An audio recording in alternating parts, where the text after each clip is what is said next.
मुलांच्या सुद्धा लग्नासाठी ना खूप अपेक्षा असतात. फक्त मुलं खोटं बोलतात की आमच्या काही अपेक्षा नाही आहेत, बस लडकी होनी चाहिए और जिंदा होनी चाहिए.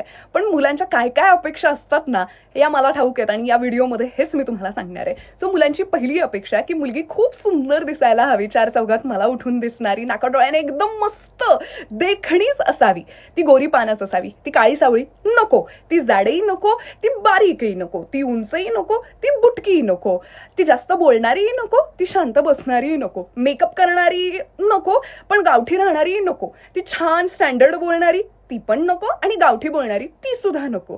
त्यानंतर काही जणांना असं वाटतं की हाऊसवाईफ असेल तरी ठीक आहे, काही प्रॉब्लेम नाही, पण ऑफिसला सुद्धा जावं तिने, घरचंही सगळं सांभाळावं, घरच्यांची काळजी घ्यावी, पोराबाळांना सांभाळावं, घरातली कामही करावी, अशा सुद्धा अपेक्षा असतात. त्यानंतर तिने जास्त ॲटिट्यूड दाखवू नये, पण तिला काहीच म्हणजे काहीच नाहीच आहे सेल्फ रिस्पेक्ट अशीही नको. सो अशा खूप अपेक्षा असतात मुलांच्या. पटतंय ना?